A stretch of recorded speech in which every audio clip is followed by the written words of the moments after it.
The cold wind that morning seemed heavier than usual, as if it carried the weight of sorrow with every gust. People moved slowly, dressed in black, their eyes red from crying, their footsteps soft on the wet grass of the cemetery. The sky was overcast, and everything felt muted, as if even the world itself was mourning. It was supposed to be a peaceful farewell, a quiet goodbye to a young life taken too soon. But for Harold, the old man who sat near the front, something about the funeral didn't feel right. He couldn't explain it. He just knew. Harold's hands trembled slightly as he clutched the folded program in his lap.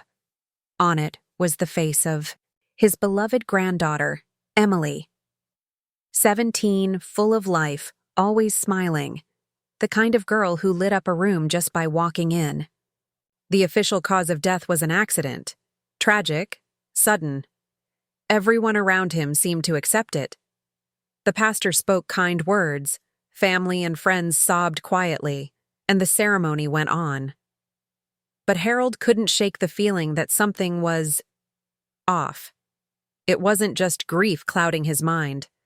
It was a gut instinct, one that had never failed him before.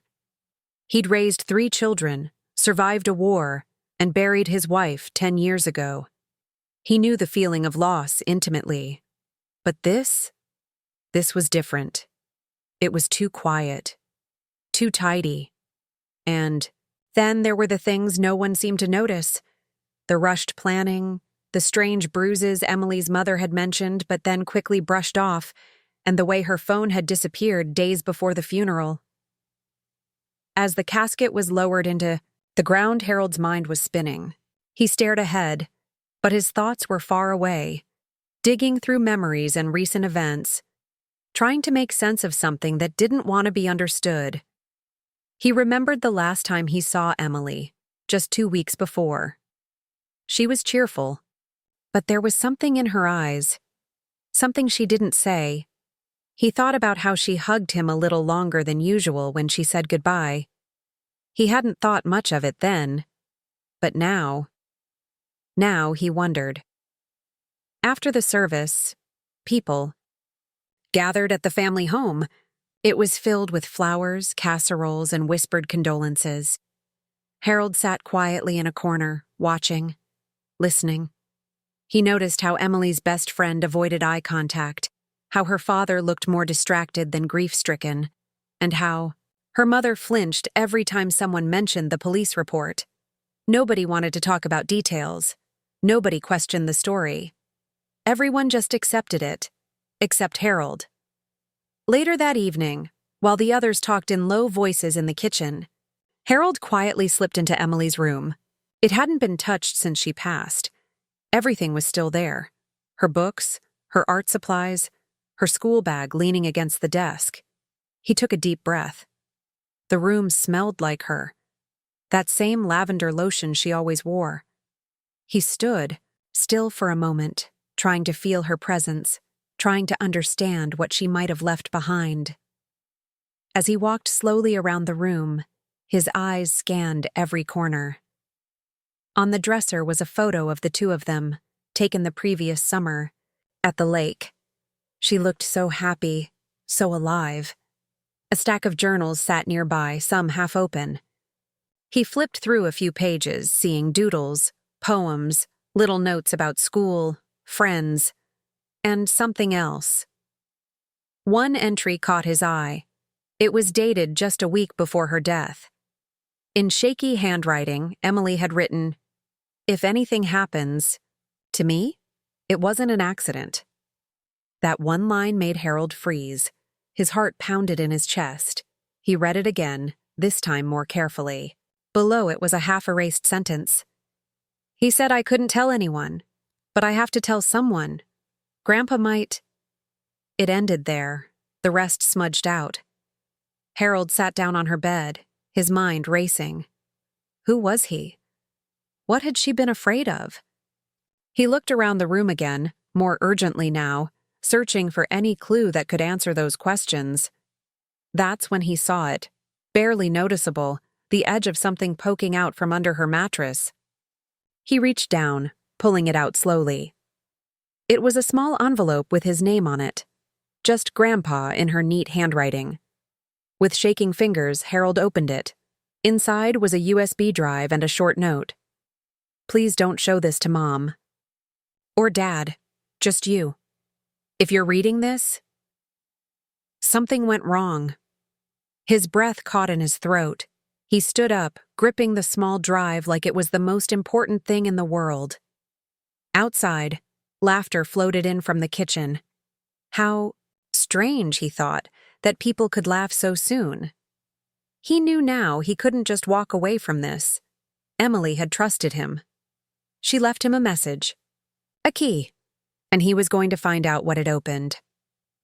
Let me know if you'd like help with the next part of the story, YouTube description, or thumbnail text ideas. Harold didn't sleep that night. He couldn't. He sat alone at the small desk in his study, the room dimly lit by an old lamp that buzzed softly. The USB drive sat in front of him, untouched, like a sealed door he wasn't quite ready to open. His hand hovered over it more than once, but something kept holding him back. Maybe it was fear of what he might find. Or maybe it was the weight of knowing that once he looked, he couldn't unsee it. Whatever Emily had left for him, she had done so because she knew no one else would look. By morning, the quiet hum of the house had changed. The family had left early for errands and follow-ups from the funeral. Harold took that as a sign. He plugged the USB into his old laptop, the one he barely used anymore except for video calls and crossword puzzles. It took a minute to load. Then a folder popped up, simply labeled, "For Grandpa." Inside were 3 video files and 1 Word document. Harold opened the text file first. It was written like a letter, as if Emily had sat down one evening and poured everything she couldn't say out onto the screen. "Grandpa, if you're reading this, it means something happened. I was scared to tell anyone while I was alive, but I can't stay silent anymore. I know it sounds dramatic, but I didn't feel safe. Not at home. Not at school. I didn't know who I could trust anymore. But I always trusted you." Harold leaned in, his eyes fixed on the screen, barely blinking. The words felt too heavy for a teenager. What had she been going through that no one else noticed? "It started a few months ago," the letter continued. "I thought it was just a coincidence at first. My room would be slightly different when I came home from school. My drawers weren't the same. Sometimes I'd hear someone on the stairs late, at night. But when I looked, no one was there. Mom said I was imagining things. Dad barely listened. But then things got worse. The air in Harold's study felt colder somehow. He opened the first video file. It was taken from her phone, angled, to show her bedroom. She was whispering to the camera, clearly trying not to be heard.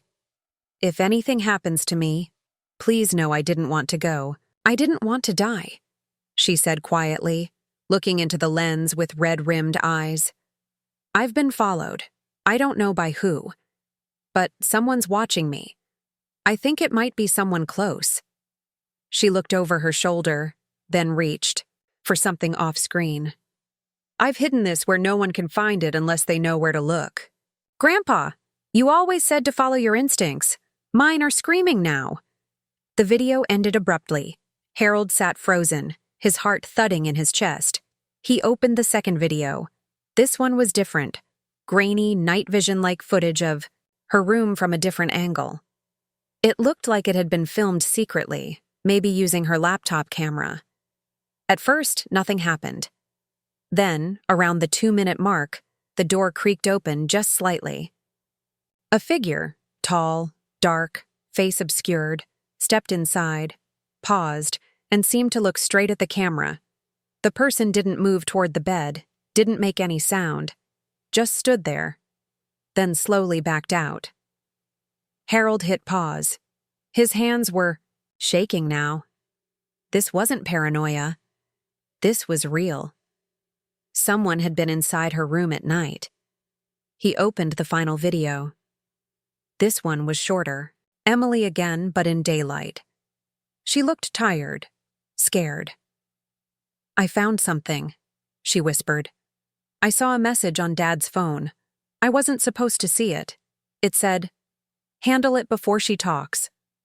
I don't know what it means, but I'm scared. I think it's about me." Harold stopped the video. He sat back in his chair, stunned. Could this be possible? Could his own son-in-law have been involved in something this dark? He remembered the way Emily's father had behaved lately. Quiet, distracted. But this was beyond anything Harold could have imagined. He reread the letter over and over. Each time it felt heavier, more urgent. Emily had tried to protect herself in the only way she could, by trusting the person she believed would fight for her. Harold felt both honored and sick. He had missed the signs. They all had. That evening, when the family returned, Harold acted normal. He ate quietly, made polite conversation, even smiled at one of the neighbors who stopped by with a pie. But inside, he was already making plans. He would have to move carefully. If what Emily hinted at was true, then someone in the house could be responsible for her death, or at least know more than they were saying. Later that night, when the house was asleep, Harold took the USB out of his laptop and placed it inside his coat pocket. He made a copy of the files and hid it in a different location, just in case. He didn't know yet what he was going to do, or who he could even trust, but he knew one thing for sure. This wasn't over. The funeral was only the beginning. Let me know if you'd like help with the next chapter, YouTube narration guide, or suspense-building dialogue. The next few days felt like walking through a minefield. Harold moved through the house like a man balancing on a thread, his heart never settling. He watched everything, listened more than he spoke, and paid close attention to every word and look exchanged. Emily's mother, Rachel, seemed genuinely devastated, but something about her sadness felt fragile, like it could shatter under pressure. Her eyes darted too quickly when asked about the night Emily died, and when Harold gently brought up Emily's last few weeks, Rachel would shut down completely, saying only, "She was going through a lot. Teenagers, you know?" But Harold did. No. He knew that Emily had been trying to say something, and now she couldn't. He started asking quiet questions, starting with Emily's best friend, Megan. She was nervous when he called her voice low and cautious. At first, she repeated the same line as everyone else. Emily had been moody, distant, and stressed about school. But when Harold mentioned the late-night noises and the message Emily left, there was a pause. I don't know if I should say anything," Megan finally said. "Her mom told me not to talk about stuff, said it would just stir things up." "What stuff?" Harold asked gently. Megan sighed. "A couple weeks before it happened, Emily told me she thought someone was reading her diary. She stopped writing in it and started recording voice notes on her phone instead. She said she didn't feel safe at home, but she wouldn't tell me why. I thought she was just being dramatic. I wish I'd listened better." That confirmed what Harold already feared. Emily had been watched, silenced, and possibly even manipulated. But by who? And for what reason? That night, he drove back to Emily's school. It was late, well past dark, but he parked across the street and just sat there, staring at the entrance. He thought maybe being near her world would give him answers. The building stood quiet, surrounded by shadows and silence. As he sat there, his phone buzzed. "An unknown number. Stop asking questions," the voice on the other end said. It was a man's voice, low and calm. "Let her rest. You digging into this won't bring her back." Then the line went dead.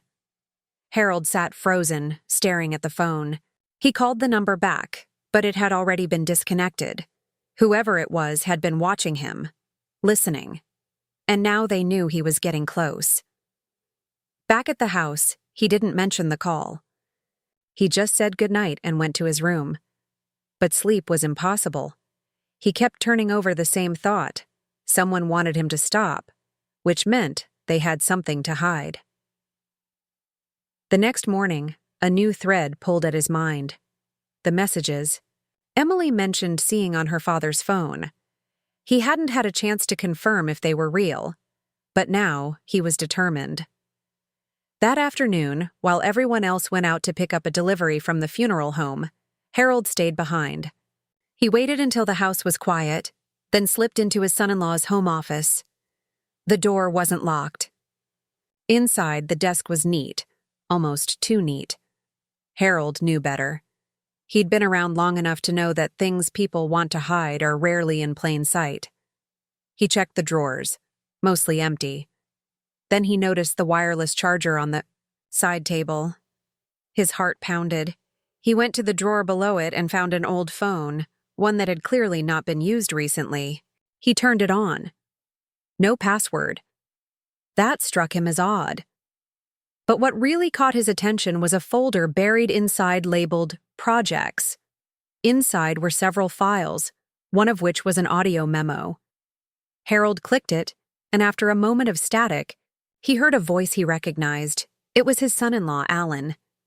"She's not going to let this go. She keeps asking questions. She went through my bag. I don't know if she saw the papers. If she did, I'm screwed. She's already told Megan. I might need to move fast." Harold felt sick. His stomach turned as the realization settled in. The files Emily had hinted at weren't a teenage imagination. They were real. But what papers? What was so dangerous that Alan would even think about moving fast? And did Rachel know? Before he could dig deeper, he heard a car door slam. Outside. They were back. He quickly shut down the phone, returned it to its spot, and slipped out of the room just in time. Over dinner, Harold watched Alan closely. He laughed at a joke the neighbor made, helped Rachel with the dishes, and even offered Harold some of his wine. Everything about him seemed carefully rehearsed, like a man playing a role. But now Harold had heard his voice say something he couldn't ignore. Emily had known too much, and someone, maybe Alan, had wanted her silenced. But there was still so much that didn't make sense. Why wouldn't Rachel believe her own daughter? Why did the school never report anything? Why had the police accepted the story so easily? Harold didn't have answers yet. But he knew this: someone was lying. And if he wasn't careful, they might come after him next. Let me know if you'd like the next scene, subplot ideas, or character backstories to deepen the drama. Harold was no stranger to secrets. But this one had wrapped itself so tightly around his family that every move he made felt like stepping deeper into a room with no light. He could feel the truth just beyond his reach, like a shadow moving behind a curtain. And now, with Alan's voice on that audio memo burned into his memory, Harold knew he was running out of time. The next few days passed slowly. Every moment in that house felt tense, like something was watching him. Alan had grown strangely quiet around Harold, no longer making small talk, and Rachel had become even more withdrawn. It was as if the air had shifted, and everyone could feel that something unspoken was hanging just beneath the surface. Harold kept the USB drive close, never leaving it in the house unattended. He'd made a second backup and placed it in a safe deposit box just in case something happened. There was no more room for mistakes. Emily had trusted him to follow the signs, and now those signs were leading to a truth bigger than he'd ever expected. One evening after dinner, Rachel sat on the back porch staring into the garden. Harold joined her. For a long time, they sat in silence. Then he asked carefully, "Did Emily ever come to you about Alan?" Rachel flinched. She didn't look at him right away. Her fingers twisted nervously in her lap. She said things. She was emotional. Teenagers can be dramatic. She said he was hiding things, but I thought she was just upset with him over curfews and arguments. I didn't think she meant anything serious. Harold leaned forward. "Rachel, she was scared. She told Megan she wasn't safe. She wrote it down, and there's more. I've seen things, heard things. You have to be honest with me now. Did you know Alan was involved in something behind your back? Rachel's eyes filled with tears, but she still wouldn't meet his gaze. I didn't want to know. She whispered. Deep down I suspected something. But if I asked too many questions, if I pushed him, I was afraid of what I'd find. I thought keeping quiet would protect Emily. I didn't know. Her voice cracked, and she buried her face in her hands. That was all Harold needed. Her silence hadn't come from ignorance. It had come from fear, and now it had cost her everything. That same night, while Rachel slept, Harold made a decision. He wasn't going to wait any longer. He gathered all the evidence, the videos, the audio files, Emily's letter, and drove across town to meet a friend, Jerry, a retired detective he'd served with decades ago. Jerry had contacts, and more importantly, he knew how to handle delicate situations. Jerry listened to everything, his expression growing darker with each file Harold showed him. This isn't just a domestic situation, Jerry said quietly. This is layered. Whoever was involved wasn't acting alone. That second video, the figure in her room, he's too careful. Not some teenager sneaking around. That's someone trained. And the memo from Alan? That's not just paranoia. He was in over his head.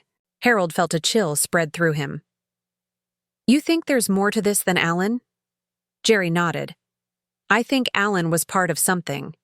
Maybe he didn't plan what happened, but he was being controlled, maybe blackmailed.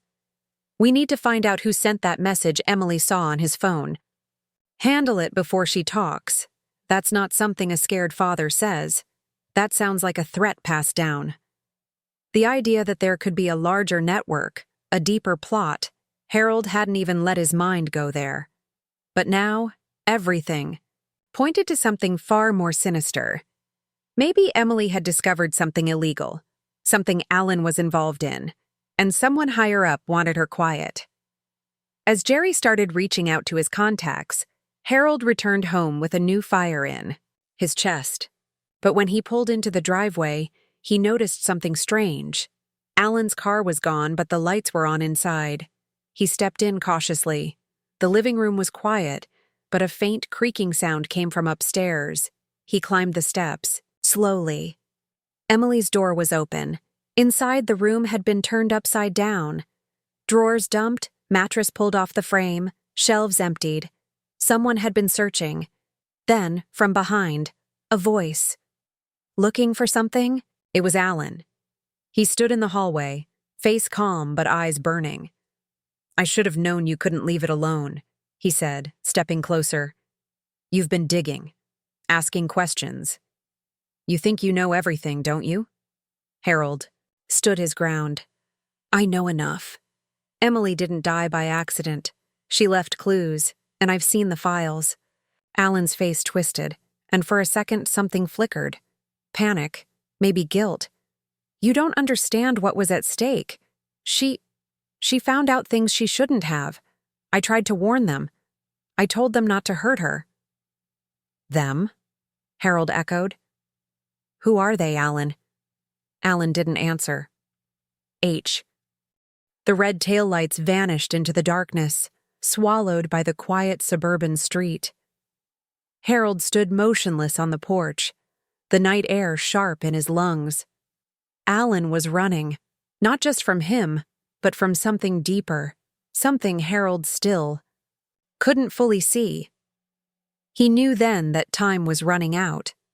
Alan was scared, and scared people made mistakes. But more than that, Alan had mentioned them. Plural, which meant this went beyond one man's desperation or guilt. Emily had stumbled onto something bigger, something dangerous. Harold stepped back into the house and locked the door behind him. The mess in Emily's room was still there. Whoever Alan had been working with was clearly looking for something he believed was hidden. But Emily had trusted Harold with it. Whatever they were after, he had it. At least, he hoped he did. Dot. Real fear now was what they'd do to get it back. He didn't sleep that night. Instead, he sat by the window, watching for movement, half expecting Alan or someone else to come back. But the hours passed in silence. Just before dawn, his phone buzzed. It was a message from Jerry. Got a hit. Meet me. Urgent. They met at a quiet diner across town. Jerry looked tired, eyes sunken from a night of digging through records and favors. He slid a manila folder across the table without a word. Harold opened it slowly. Inside were copies of business documents, emails, and a few grainy surveillance stills. This is what Alan's involved in, Jerry said. He's listed as a consultant on a private development group. Small, local, but with strange funding. Backed by shell companies. And guess who's the name that pops up on several transfer authorizations? Harold stared at the paper. One name jumped out. Rachel Donovan. He blinked. Emily's mother? Jerry nodded grimly. Yeah, I don't think she knew the full picture at first, but it looks like she signed off on multiple land development deals. But here's the catch. Some of those properties were bought with laundered money. The group Alan was tied to is suspected of bribing officials, hiding finances, and silencing whistleblowers. Harold felt the floor shift under him. Emily must have discovered something while digging through her father's bag. Maybe financial papers or documents pointing to shady business activity. And Rachel, had she really been so blind? She's being used, Jerry added. Or she was part of it at some point. I'm not sure yet. But Alan wasn't acting alone. And there's more. One of the stills is from a security camera outside the school. Harold pulled the photo out. It was dark and blurry, but the timestamp matched one of the nights Emily had recorded a video entry. A car sat parked across the street. He leaned closer. Is that Alan's car? No, Jerry said. But it's registered to a man named Marcus Bell, ex-military. Now works private security for one of the firms funding Alan's development group. He's been on the radar before. Harassment, intimidation, rumors of involvement in a disappearance a few years back. Harold's throat tightened. If Emily had been followed, watched, even visited in her room by someone like that, it meant her death was more than a tragedy. It was part of a cover-up. But then Jerry dropped the second twist. There's something else. We dug into the digital files from Emily's phone. She had a backup to a cloud account protected by a passphrase. We cracked it. He slid over a USB. Inside are emails, screenshots, and one voice message that changes everything. Harold plugged in his laptop right there, ignoring the steaming coffee the waitress had just placed in front of him. He opened the file. It was a recording, Emily's voice. Quiet, but steady. If anything happens to me, it won't just be my dad. There's someone else. I saw the message. I saw the name. It was Mom. I know it doesn't make sense. I don't want to believe it. But she was there the night I was supposed to meet Megan. She followed me. I don't think she saw me notice, but she lied. She said she was at home that night, and she wasn't.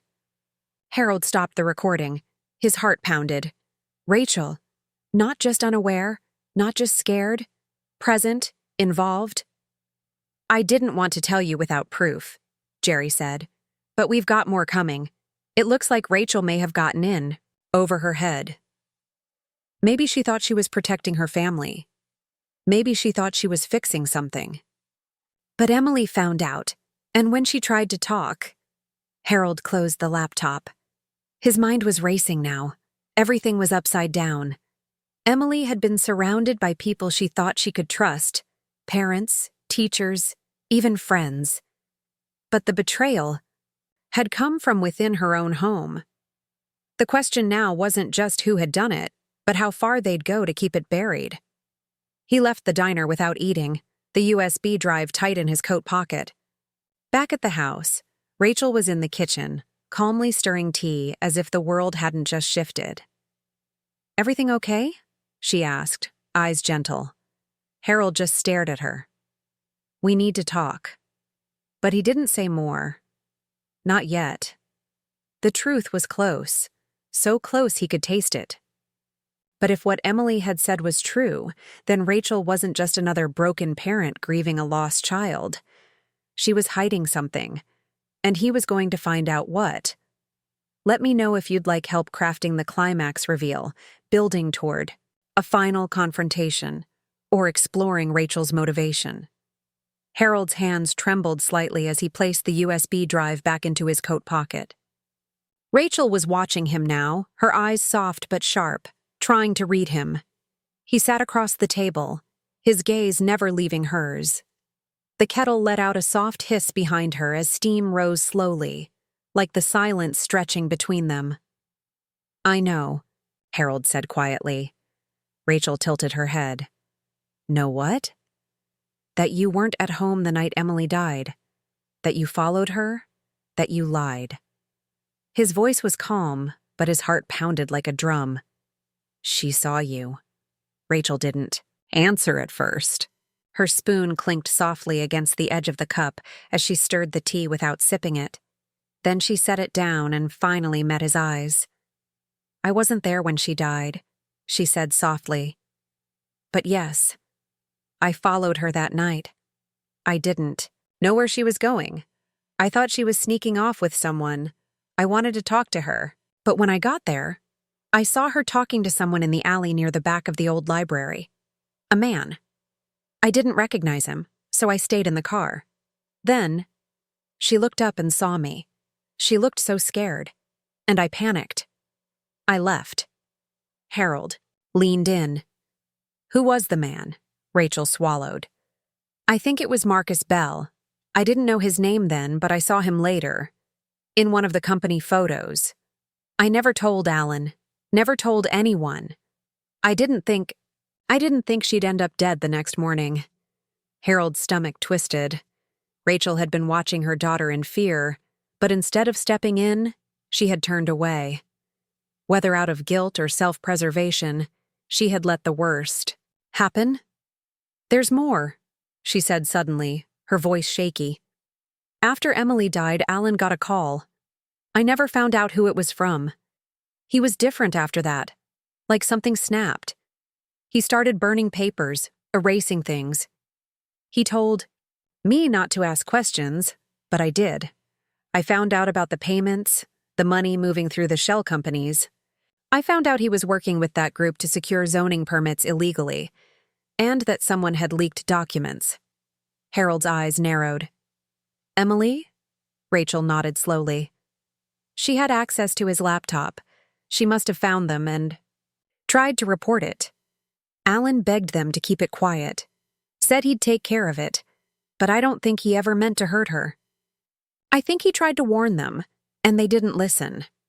Just then, Harold's phone buzzed. It was Jerry again. A text this time. "Marcus Bell just landed at the airport. Flight from Toronto. We've got him on camera. Heading to your area." Harold looked up sharply. "We need to go. Now." Rachel paled. "What? Why?" "Because he's coming back to finish what they started. They didn't wait." Harold grabbed the laptop and evidence, ushered Rachel out to the car, and called Jerry. "We need backup. He's coming here. We have enough to go public. He's going to try to stop it." By the time they arrived at Jerry's place, Marcus was already there, leaning against a black SUV, staring at them like he'd been waiting all along. Two other men stood nearby, one of them on the phone, the other holding something beneath his jacket. Jerry and another former officer were already inside, armed and watching through the blinds. Harold stepped out slowly. "It's over," he called. "We have everything, files, audio, video. You can't bury it now." Marcus smiled faintly. "I don't need to bury it. I just need to slow it down. A few days. That's all it takes. People forget. The press moves on. You'd be amazed how fast this kind of thing disappears." "You killed a girl," Harold said, his voice rising. "You destroyed a family. All for money?" Marcus's expression darkened. "She was a risk. She had no idea who she was dealing with. Rachel stepped forward then, her voice shaking but firm. I was her mother, and I failed her. But I won't fail her again. In one swift move, Jerry and his team opened the front door and raised their weapons.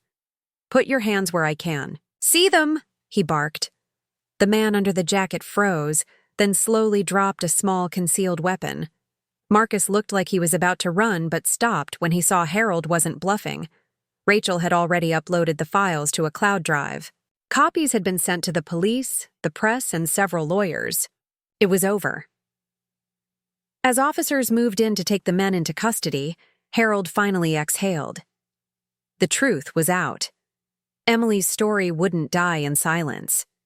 Justice, long delayed, had started to move. But just when it felt like the end, as Rachel sat beside Harold on the steps of Jerry's house, she turned and whispered something that froze him cold. There's something I never.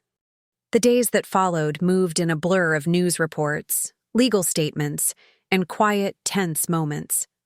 Harold watched the world shift slowly around him, as though waking from a long and painful sleep.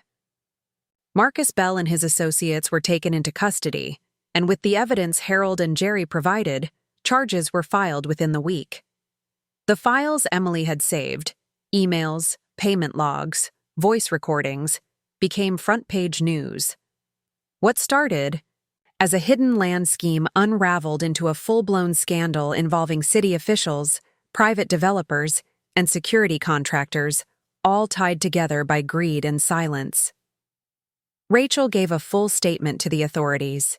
She didn't try to excuse her role but admitted everything. Her grief wasn't just for the daughter she'd lost, but for the choices she had made long before Emily had found the truth. She and Harold stood side by side at the press conference. Not because they had all the answers, but because Emily had deserved better, and the world needed to know that. The mystery of the half-brother lingered quietly in the back of Harold's mind.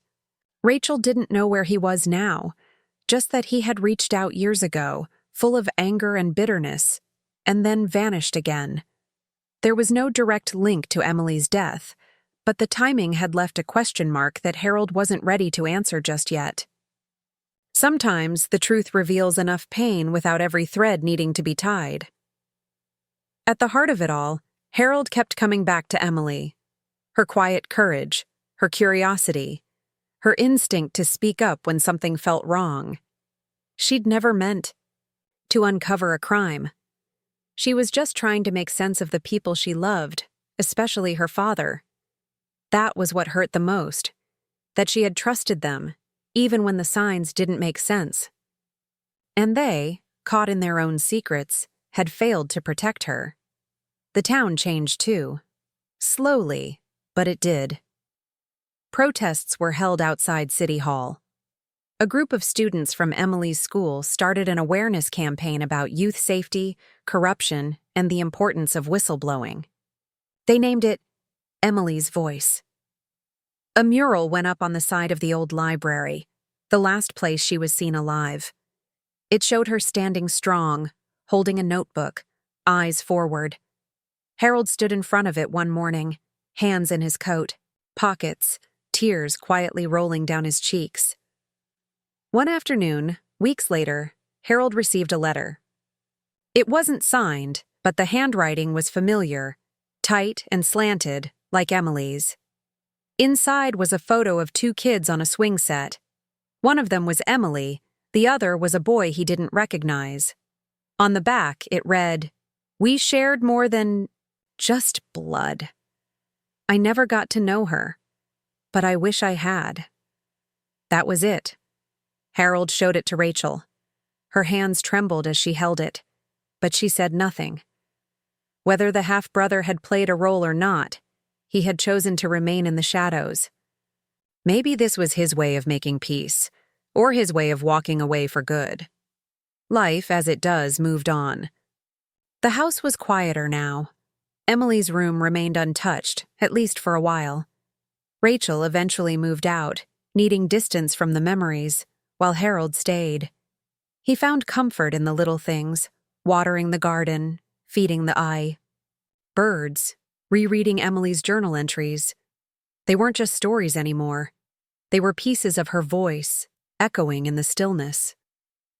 Jerry returned to work part-time, helping with another investigation. He and Harold would meet now and then, mostly in silence, but there was a shared understanding between them. Two old friends who had been through something they never expected. As for Rachel, she began volunteering at a youth shelter across town, helping kids who didn't have strong support at home.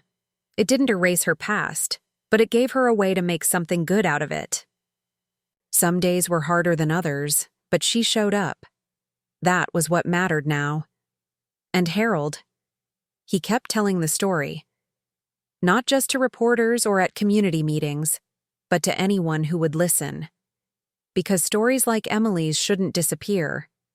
They should remind us that sometimes the quietest voices carry the most powerful truths.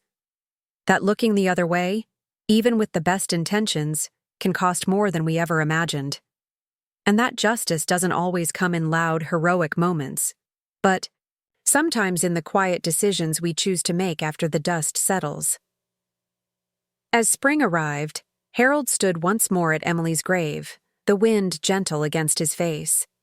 He brought fresh flowers, her favorite, purple tulips, and placed them softly on the stone.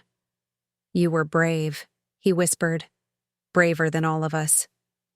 He looked up at the sky, the clouds drifting slow and peaceful.